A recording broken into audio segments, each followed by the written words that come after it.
tell you that this goes beyond cutting new inspectors. The cuts in the House of Representatives budget will mean cutting back on current inspectors. So the new law, which tries to establish more frequent inspections, will not only not be fulfilled, but will be stepping backwards. And it means, think about this, visiting a production facility, food production facility once a year, I mean, that really is risky. What we're trying to do is to increase the inspections so that if we see something that's wrong, we catch it before people are harmed. Are small farmers or producers exempted from this act? Yes. And if so, is that a good idea? It is. And what we had to reach an accommodation, try to reach some sort of agreement. You know, if you travel around outside of our cities, in small towns and rural areas, you stop by and there's a produce stand on the side of the road.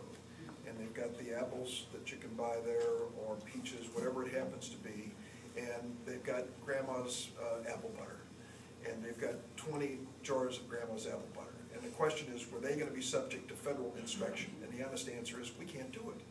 So we tried to establish a level, a standard of the size of the operation, the likelihood that the product that's being made could be of danger. For example, if it includes seafood or poultry and those sorts of things, we're kind of on guard, you know, to be more careful.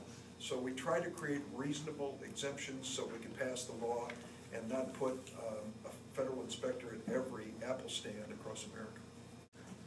Are there some provisions of the law that don't go into effect for a year or two? And if so, you know, what does the government do in that interim? I have to double check, but I do believe that the frequency of inspections increases over the years.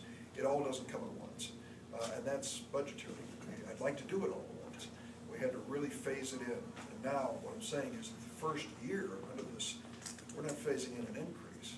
Unfortunately, it's going to be a cutback in inspectors if we don't have a conference which agrees to restore the funds.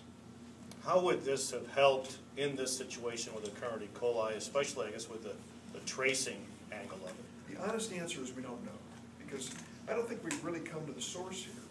And I want to be careful about what I say, and I'm sure Ms. Green feels as I do. It wasn't that many years ago that we found a lot of sick people and mistakenly concluded tomatoes were causing the illness. And the announcement was made, this is years ago, that we're going after these tomato producers.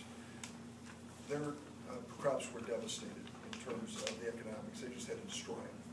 And then we found out we were wrong. It was a pepper that had actually been contaminated. So we want to make sure we have a trace back, not only to protect Americans who are at least exposed to foodborne illness, but also to protect the industries involved so that we don't have innocent victims that end up losing a lot of money when in fact they've done nothing wrong.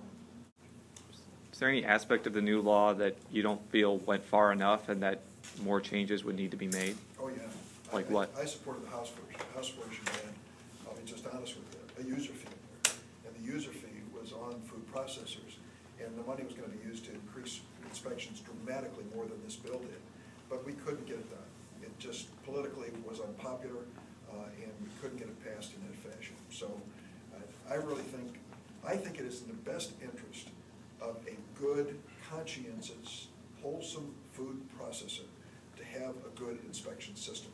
They end up becoming victims, innocent victims, if there's a general feeling that you just can't trust X, when in fact they're the good guys, the good people who are doing things. So it's better to have a system that really pinpoints the problem rather than paint with a big brush and say, oh, it's all the people who grow artichokes or something like that.